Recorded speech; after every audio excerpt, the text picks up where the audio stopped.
up. What's going on? It's time to go to work. Time to go to work. Where are we going? We're not going anywhere. It's time for the show. Oh, shoot, the show. You should have woke me up earlier, man. I keep dozing off out here. Yeah, I noticed. Wow. Well, hey, folks. Welcome to On the Porch. I'll be your host today, the Comfort Cowboy, and this is Saving Slim. What do we got on the docket today, Slim? You know, we're going to talk about a whole bunch of ways that cost nothing to keep the house cool.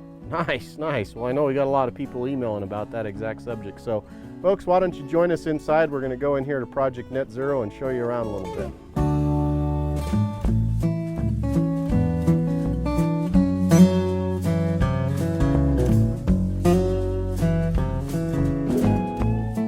Well, hey, folks, thanks for joining us inside here at Project Net Zero. Now, as we talked about, the whole focus of today's episode is on no-cost and low-cost solutions for you. And one of the most important that we have in any home in the summertime is how do we keep the heat out? And one of our biggest problems are our windows. If you get a west or east facing window in most of the areas of the country, we get a lot of solar heat gain during the day.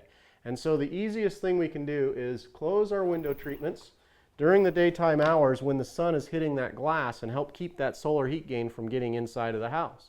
Now, conversely, if you want to open those back up when the sun's not hitting them, that'll also help to allow you to have the nice ambient lighting that we really like in our homes. So we can't do away with windows, but we definitely have to do something to stop the sunlight. Hey, Cowboy. Yeah. You know, while you're talking about those blinds, don't you think we ought to talk about the windows themselves? Oh, absolutely. Very good point. So Slim, what Slim's talking about here is, you know, most of us have central air conditioning systems.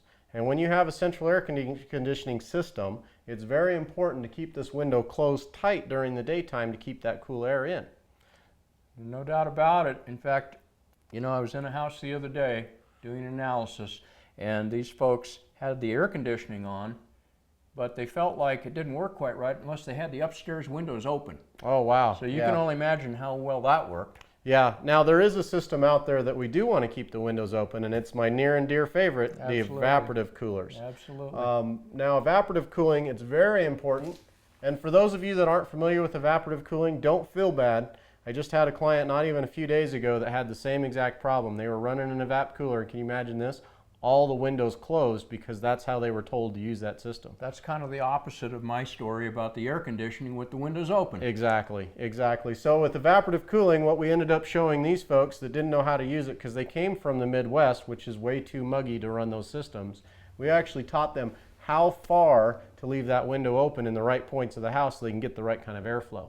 So, yeah, you know go what, ahead. Cowboy? We have an evaporative cooling system here. Oh, that's Project right. Net Zero. Yeah, out back there. Why don't we head out there and look at that? I think we I'll follow you. Okay. Well, hey, Doc, what are you up to over here? Well, I'm just inspecting this evaporative cooler. Excellent. It needs to be serviced before we put it into use for the cooling season. Oh, that's fantastic. So we were actually just talking about this inside not too long ago. Exactly. So the way this system works is it's got a pump down here. There's a couple of inches of water in the bottom. Yeah. It has a pump that pumps water all the way up to the top and out through these hoses, which fills up a tray at the top here of each pad. And these pads, this is a plastic media, and you can also get them in an aspen fiber, so it's like a wood product. Okay. And so those need to be changed out at least every cooling season, once a year. And so these require service just like a central air conditioner then? Exactly. Okay. Probably a little bit more, but the energy savings are tremendous. Oh, what kind of energy savings do you find on these? It uses about a quarter of the electricity of a standard air conditioning unit. Oh, wow. So the folks that live out here in the desert west can actually save quite a bit of money by using one of these versus a central air then. Exactly. Okay, great. Well, so some of our viewers aren't from the desert west, so maybe try to explain this a little bit to us, a little more detail, kind of how this system operates, because they don't know about swamp coolers down in the south. Right.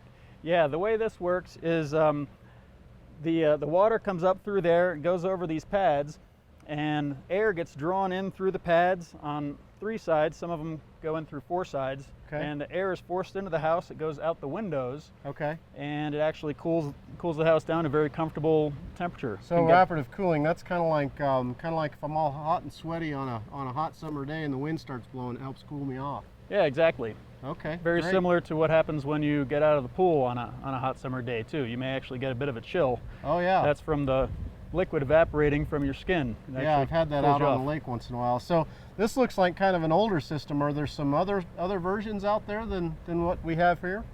Yeah, there are newer features that you can get in newer models. So they will actually, the pump is actually set up to run on a purge cycle. So it'll purge all this water out in the bottom about once a day. Okay. And that actually keeps the water a little bit fresher and gives you a little better indoor air quality. Oh, very cool. And you can also get thermostats on the new models as well. Oh, wow. That's got to be really nice. Yeah. Well, fantastic. Well, thanks for explaining this. We're going to get heading back around the yard, so we'll come back and join you a little bit later. Thanks. All right, that must mean it's time for the grill. Oh, yeah. Why don't you head that way? I'm going to stop here for a minute. So, folks, why Slim's setting up the grill for us a little bit, because he's always excited about that food. Let's talk about indoor air quality and moisture management stuff. So what I'm talking about by that is central air conditioners pull moisture out of the air in order to do what they do. So one of the most important things to think about is we want to limit the amount of moisture going into a house that has a central air conditioner. One of the ways we can do that is actually drying our clothes outside. I know a lot of folks like to dry their clothes on racks inside because they're worried about maybe outdoor quality of the air and things like that. But if you're drying on racks inside, you're adding extra moisture, and that in turn makes your air conditioner work harder. Well, hey Slim, what are you doing over here? I know you're real excited about food, but what's so special about this grill? You just don't understand what a special device this is. Yeah? Tell me Okay. about it. Well, here's the thing. In the summertime, I can cook my breakfast, lunch, and dinner on this if I care to. No kidding. And you know what that does for me? Oh yeah, you love food. Well, that's not it. No, you're missing the point. Okay. Okay, the point is that I don't have to turn on my stove, create Oh, heat inside. yeah. I don't have to turn on my oven, Yeah. and I don't even have to boil a pot of water. Okay, I can do most everything I want to do right here, and I don't create any new heat inside, and that is energy that I have to overcome with my cooling system. It's kind of like camping in the middle of summer, Yeah, only it's- without it's- sleeping on the It's a ground. wonderful thing, and I'll tell you what, I got a little surprise for you later on in the show. Oh, you're such a tease. I love it. So one of the things I was noticing is as I was walking up, we didn't talk about this big shade tree right here. That is a big one. That's just gorgeous. I see all that shade falling on the side of the house here, and late in the afternoon it's just beautifully shading that roof to help keep some of that heat out. Now obviously people can't go out and buy a tree like that, but can you imagine when they're in the middle of landscape design phase? It's a really good idea, because you can take and put that stuff in there now, and years later it's going to pay you so many dividends. Yeah, absolutely. So the idea that I'm having is nice big deciduous tree, slow growth, so it's nice and steady and solid. Some of those old oak trees and things like that that you see around. Drops its leaf in the wintertime. You can use that for composting. Also provides all that nice shade in the summertime, and then during the winter it loses its leaves, so it has nice sun exposure for the house. Just has some real dual benefits. So why don't we head back on in? We got to stop and talk about this dog door that they switched out. Let's do it. Boy, this is quite an improvement from the last time I saw this opening. Yeah, no kidding. The last time we were here, it was standing about wide open every time the wind would blow, or they'd have the evaporative cooler on high. This was a huge, huge air leak in this house, and that looks like a really good design on that door. Yeah, you know, a couple of things that I'm noticing right off the bat, it's got this metal strip at the bottom, so it gives it some weight to close, but it's also got a magnet built in here. And then there's a second flap inside there, so we still allow access for that big Great Dane to come through this opening, but at the same time, we don't have all that air leakage that we had before. Well, I'll tell you what, if we had air leakage there, that'd be a lot with the size of that hole. Yeah, no kidding. Well, I'll tell you what, speaking of airflow, why don't we go inside and talk about these ceiling fans? Let's do it.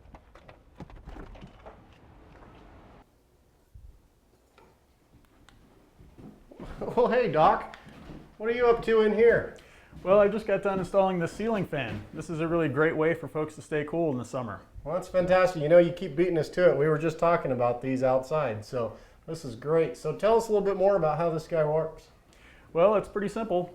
It just blows cool air over your skin, and like we were just talking about a few minutes ago with the evaporative cooler outside, this works on the evaporative principle. So what it does is it evaporates a little bit of sweat off of your skin as it's running. That's great. So you shouldn't leave this on when you're not in the room then. It really only works when you're in the room. Exactly. Okay.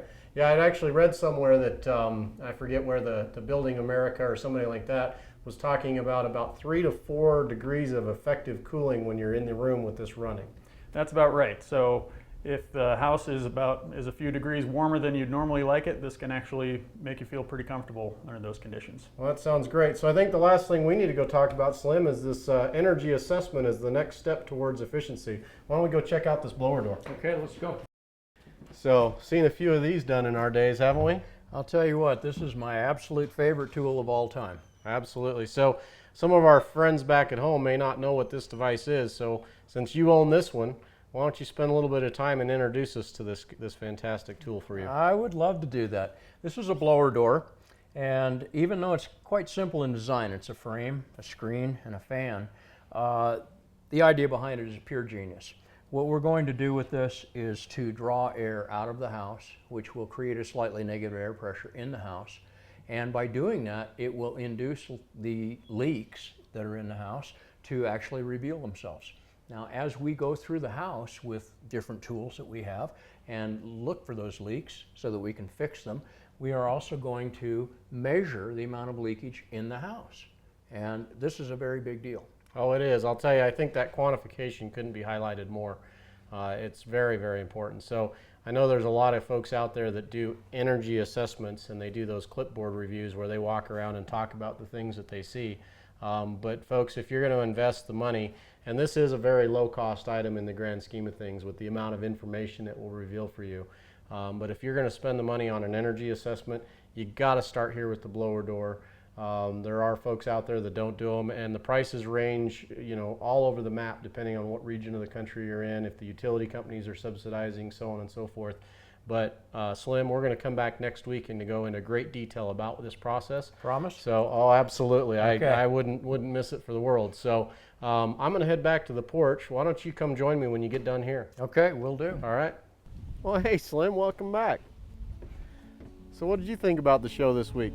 Well, you know that I love low-cost and no-cost alternatives Oh, yeah. to make houses more comfortable. Yeah, I think we all do. So what was your favorite item on the show? Well, you shouldn't even have to ask. Oh, it's got to be about food. Here we Yeah, go. well, I'd be cooking on the outdoor grill, wouldn't it? Oh, that's great. That's great. As a matter of fact, I just recently found out that I can make my favorite dish, pizza, on my grill. No kidding. Yeah, isn't that amazing? That is amazing.